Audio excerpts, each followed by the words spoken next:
Chapter 6 है work, power, energy. इन तीनों terms को इसमें पढ़ा जाएगा। Work done bye constant force, work done by variable force, kinetic energy क्या होती है, पोटेंशियल एनर्जी क्या होती है, इलास्टिक पोटेंशियल एनर्जी क्या होती है, conservation, non conservative, non conservative force पढ़ेंगे, पावर पढ़ेंगे, इलास्टिक और नॉन इलास्टिक या इन इलास्टिक कोलिजन भी इसी में पढ़ा जाएगा।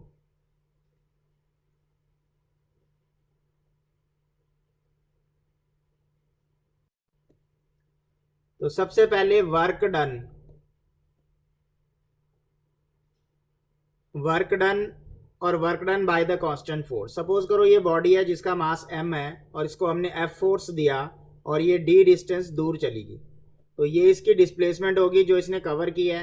m मास की बॉडी को जो फोर्स हमने लगाया वो f है। तो कितना वर्क डन इसने करना पड़ेगा। एज्यूम करते हैं कि अभी फ्रिक्शन नहीं है, तो वर्क का फॉर्मूला होता है force into displacement. Work equal to force into displacement. Force की यूनिट न्यूटन होती है, डिस्टेंस की सेकंड मीटर होती है, तो इसको ओवरऑल जूल भी बोल सकते हैं। वर्क की यूनिट जूल। वर्क एक स्केलर क्वांटिटी है, वर्क की कोई डायरेक्शन नहीं होती है।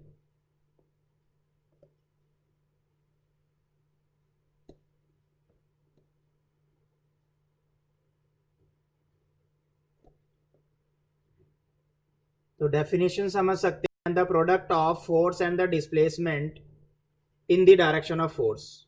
डिस्प्लेसमेंट किधर होनी चाहिए, डायरेक्शन, फोर्स के डायरेक्शन में। During which the force act is called work done. Work का formula force into displacement, newton metre या जूल इसकी यूनिट होती है, ml² t-2 डायमेंशन होती है।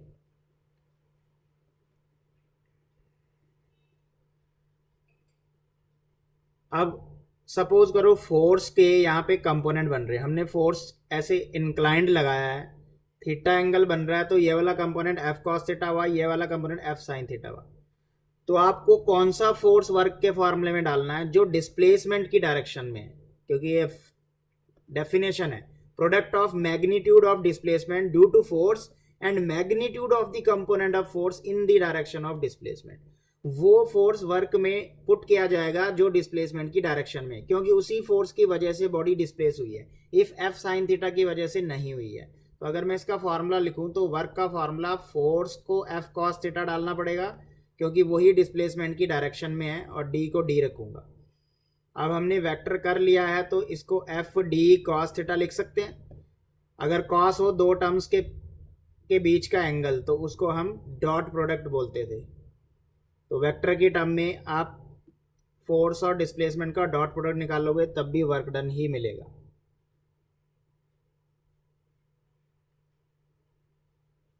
जैसे कि यहाँ पे भी वही बात की गई है, एफ डी कॉस थीटा, जिसको आप वेक्टर की टर्म में क्या लिख सकते हो, एफ डॉट डी। अब इस फॉर्मूले में कॉस थीटा यूज है, तो वर्क का फॉर्मूला क्या है, एफ डी कॉस थीटा। जब दोनों एफ और डी के बीच में क्या बनेगा, एंगल बनेगा। तो अगर थीटा जीरो है, पहली कंडीशन, अगर थीटा जीरो है तो कॉस 0 डिग्री मैक्सिमम होता है 1, यानी जो उस बॉक्स पे फोर्स लग रहा होगा वो डिस्प्लेसमेंट की ही डायरेक्शन में लग रहा होगा। ये मतलब हुआ इसका।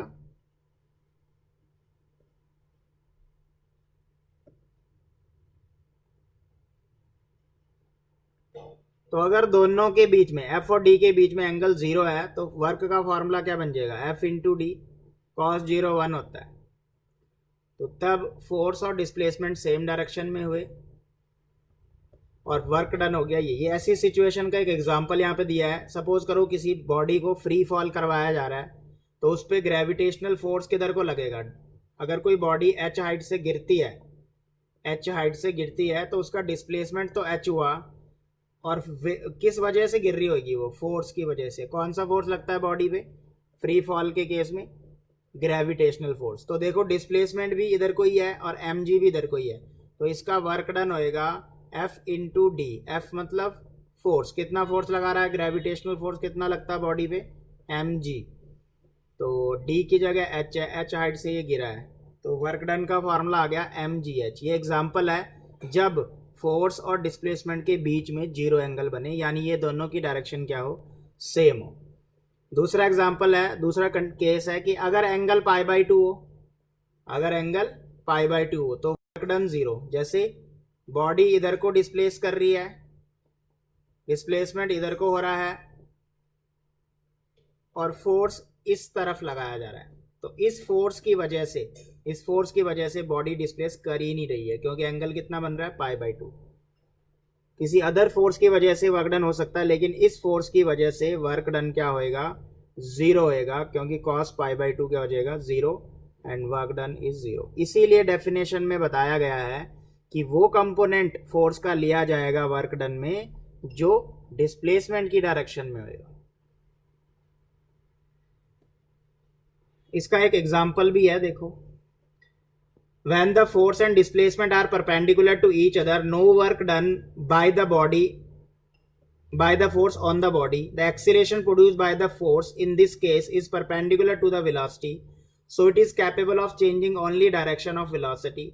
In case of uniform circular motion, centripetal force acting on the body perpendicular to the instantaneous velocity, so the no work is done. ये एक केस हम कर चुके हैं। देखो, अगर कोई बॉडी गोल गोल घूम रही है तो उस पर सेंटर की तरफ फोर्स लग रहा है और ये वेलोसिटी है। जिधर वेलोसिटी होती है उधर कोई डिस्प्लेसमेंट होता है, तो वेलोसिटी और फोर्स के बीच में 90 डिग्री है। तो ये एक केस है जहाँ पे वर्क डन क्या होएगा, जीरो। यानी कोई बॉडी अगर गोल गोल घूम रही है, उस पर सेंट्रीपिटल फोर्स लग रहा है, तो उसका वर्क डन क्या होएगा, जीरो। सिमिलरली सैटेलाइट भी चक्कर लगा रही है अर्थ का, तो उनका वर्क डन भी क्या होएगा, जीरो होएगा।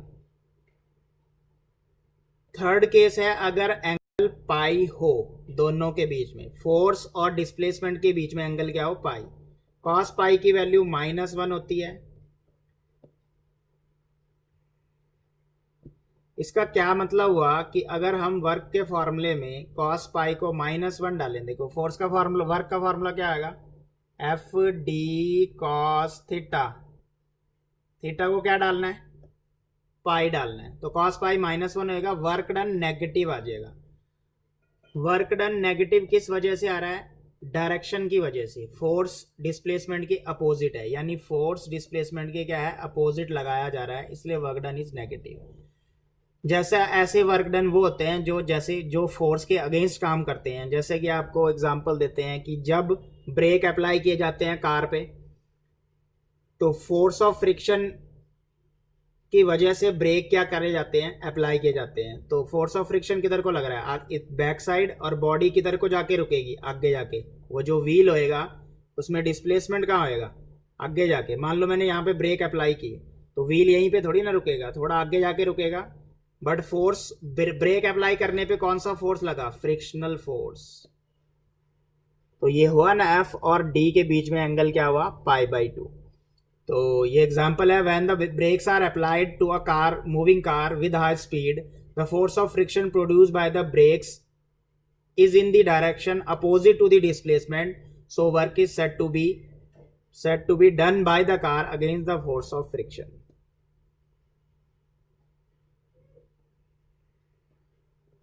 तो 0 से 90 के बीच में कॉस की वैल्यू पॉजिटिव होती है, और 90 से 180 के बीच में कॉस की वैल्यू क्या होती है, नेगेटिव होती है। 0 से 90 पॉजिटिव, 0 पता है ना, 0 और 90 का था π/2, और 90 से 180 के बीच में क्या होती है, नेगेटिव। यानी जब भी एंगल 0 से 90 के बीच में कुछ भी बनेगा तो वर्क डन पॉजिटिव आएगा। अगर 90 से 180 के बीच में बनेगा तो वर्क डन नेगेटिव आएगा, और एग्जैक्टली अगर 90 डिग्री बनेगा तो वर्क डन 0 आएगा। यह है वैल्यू ऑफ कॉस।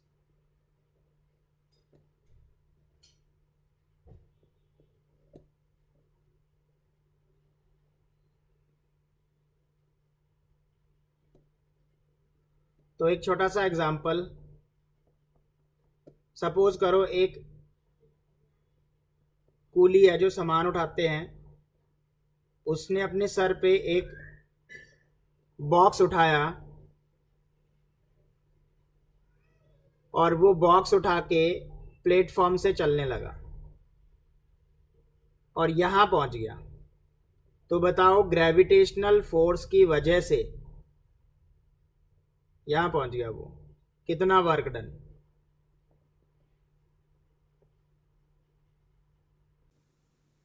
तो वर्क डन वेक्टर के टर्म में क्या होता है, एफ डॉट डी। फोर्स के आपको तीन कोऑर्डिनेट दिए हुए हैं, 3 2 1। आपको पता है ये एक्स है, ये वाई है और ये जेड है।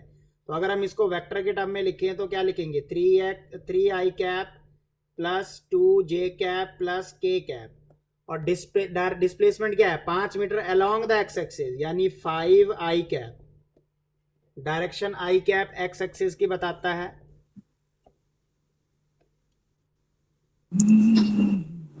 तो अब डॉट प्रोडक्ट करेंगे, आई को आई से करते हैं सीधा, 5 3 जा 15 जूल हो गया। जे को जे से आई को आई से करेंगे क्योंकि नीचे जे नहीं है के नहीं है, वो तो जीरो ही हो जाएंगे। तो वर्क डन कितना आ गया, 15 जूल। आई डॉट आई क्या हो जाता है, 1। Illustration number 3. A block lying on the rough horizontal plane shown in the figure displays through a distance d by the force F acting at the angle theta with the horizontal. Angle कितना बन रहा है, theta. If mu is the coefficient of friction between the block and surface, find the work done. और मास block का capital M दिया हुआ है। तो सबसे पहले हम ब्लॉक का फ्री बॉडी डायग्राम देखें तो एक ब्लॉक पे रिएक्शन नीचे को रिएक्शन ऊपर को होएगा, वेट नीचे को। नॉर्मल रिएक्शन को आर या फिर एन बोला जाता है। फोर्स नीचे को लग रहा है, वेट नीचे को, फोर्स लग रहा है हॉरिजॉन्टल के साथ। फोर्स कौन सी डायरेक्शन बना रहा है, कौन सा एंगल बना रहा है, थीटा। तो फोर्स के दो कंपोनेंट होंगे, ये वाला component F cos theta x वाला, और वाई वाला कंपोनेंट होएगा F sine theta. Force of friction motion के अपोजिट होता है, तो फोर्स ऑफ फ्रिक्शन पीछे को लगेगा, उसका फॉर्मूला म्यू एम जी होता है।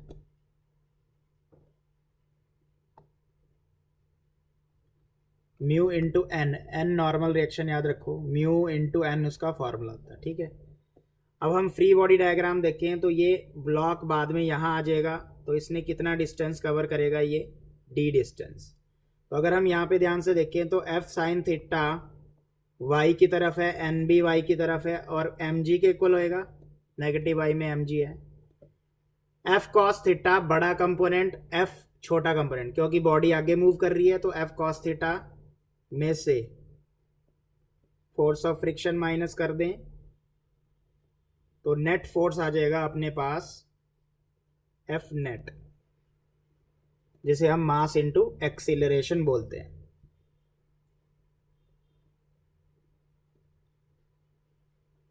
लिखना चाहो तो इसको एम ए लिख लो, पर फिर आपको एक्सीलरेशन निकालना पड़ेगा, इसको एफ नेट ही रहने दो। यहां से एन की वैल्यू निकाल लो, एन की वैल्यू यहां से आएगी m g minus f sine theta, और नीचे फोर्स ऑफ फ्रिक्शन, इस वाली इक्वेशन को ब्रेक कर देते हैं, f cos theta minus force of friction कितना होता है, mu n equal to f net, f cos theta minus mu, n की वैल्यू कितनी है, m g minus f sine theta, इधर आ जाएगा एफ नेट।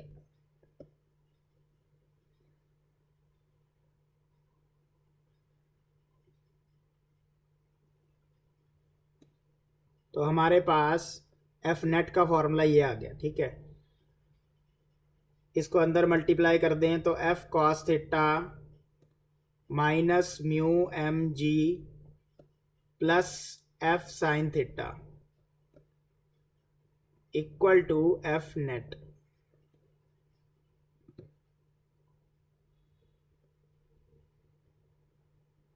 अब हमारे पास ये आ गया एफ नेट का फॉर्मूला। वर्क डन का फॉर्मूला क्या होएगा, फोर्स इनटू डिस्प्लेसमेंट। फोर्स कितना लग रहा है, f cos theta minus mu m g plus f sine theta, और इनटू डी कर देंगे, तो ये वर्क डन आएगा। सेम ही है, इसको सॉल्व करेंगे, यही आएगा, देखो।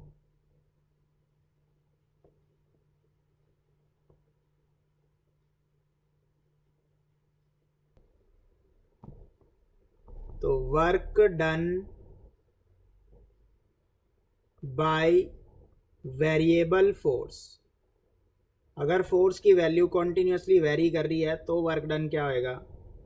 तो सपोज करो एक बॉडी है, वो एक्स एक्सिस में वन डायमेंशन मोशन में, उसको यहाँ पहुँचना है। तो अलग अलग पॉइंट पे ये 0 है, ये x1 है, ये x2 है, ये x3 है, ये x4 है और ये x5 है। तो उसको अलग अलग डिस्टेंस, मतलब वहाँ तक टोटल x5 चलना उसको, लेकिन फोर्स हर इंटरवल या हर पॉइंट पे वेरी कर रहा है। 0 to x1 कुछ और था, x1 से x2 धीरे धीरे बढ़ गया, फोर्स को बढ़ाया गया, इंक्रीज किया गया उसकी वैल्यू, कभी 5 न्यूटन, फिर धीरे धीरे बढ़ाया गया 10, 15, 20 ऐसे। तो अगर हम फोर्स और डिस्प्लेसमेंट का ग्राफ बनाएं किन्हीं दो इंटरवल के बीच में, सपोज करो मैं x1 और x2 के बीच में बनाता हूँ, तो फोर्स वेरी कर रहा है और लीनियरली नहीं कर रहा है, मतलब सीधी लाइन में नहीं कर रहा है, इक्वल अमाउंट से नहीं कर रहा है, कम ज़्यादा मतलब कोई फिक्स्ड रेशो नहीं है चेंज होने का। तो हम ग्राफ ऐसे बन जाएगा कर्व, क्योंकि ये फोर्स का ग्राफ मैंने इधर बनाया x, यहाँ फोर्स यहाँ पे कम है x1 पोजीशन पे और फोर्स यहाँ पे ज़्यादा है x2 पोजीशन पे। तो फोर्स वेरी कर रहा है। तो सपोज करो एक छोटी सी स्ट्रिप ले लेते हैं, यहाँ पे छोटी सी स्ट्रिप ले लेते हैं, रेक्टेंगुलर स्ट्रिप, और ये वाली साइड कहीं पे भी ले लिया हमने, और ये मान लिया ये f है, और छोटी सी डिस्टेंस डिस्प्लेसमेंट कितनी है, dx है। कंसिडर अ रेक्टेंगुलर स्ट्रिप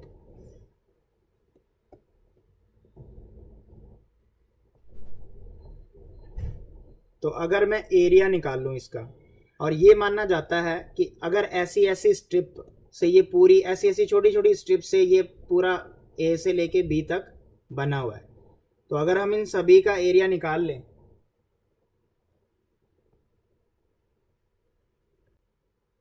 तो कह सकते हैं कि इस स्ट्रिप का एरिया निकाल लेते हैं, एरिया ऑफ स्ट्रिप। कंसिडर करके चल रहे हैं कि ये जो x1 से x2 तक है, ऐसी ऐसी स्ट्रिप्स से मिलके बना है ये पूरा रीजन, और एक स्ट्रिप का एरिया क्या होएगा, इसको DA बोलते हैं, और एरिया निकाल रहा हूँ मैं, ठीक है। तो एरिया का फॉर्मूला, रेक्टेंगुलर स्ट्रिप है ये, लेंथ इंटू विड्थ, तो force into displacement, force into displacement, dx है डिस्प्लेसमेंट, और यही फॉर्मूला वर्क डन का होता है। F डॉट डी एक्स भी तो क्या होता है, वर्क डन का होता है। यानी area of strip, area of strip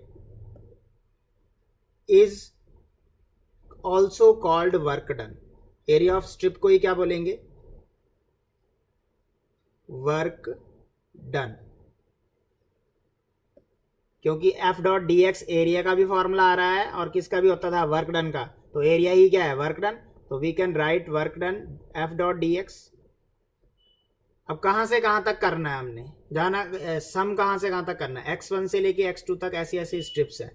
तो total work done, total work done W equal to, sum का मतलब इंटीग्रेशन होता है, F डॉट डी एक्स, एक स्ट्रिप का सम कर देते हैं, एक स्ट्रिप का जितना एरिया है उसका सम कर दो x1 से x2, टोटल क्या आ जाएगा, वर्क डन आ जाएगा।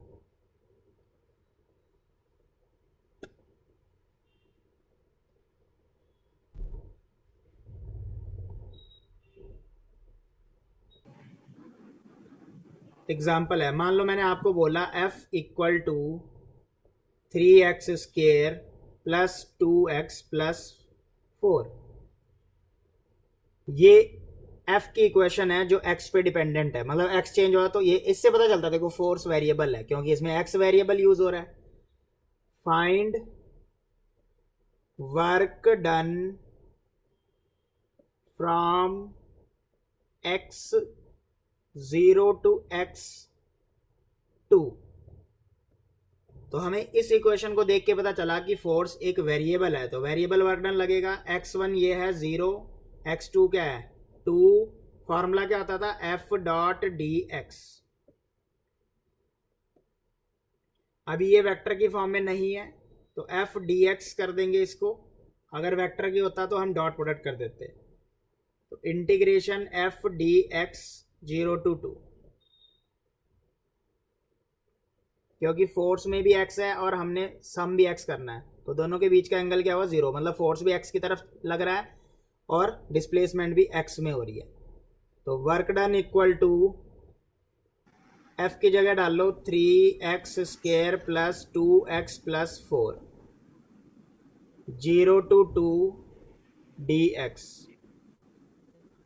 अब इंटीग्रेशन कैसे होती है, 3 बार आ जाएगा, x की इंटीग्रेट स्क्वायर की क्या होती है 3/3 प्लस 2 का कुछ नहीं करना x 2/2 प्लस 4 का कुछ नहीं करना, और कांस्टेंट टर्म की इंटीग्रेशन x होती है, मतलब 4 की क्या आएगी 4x। 3 से 3 कट जाएगा, 2 से 2 कट जाएगा। लिमिट क्या डालनी है हमने, ओवरऑल लिमिट क्या डालनी है 0 to 2।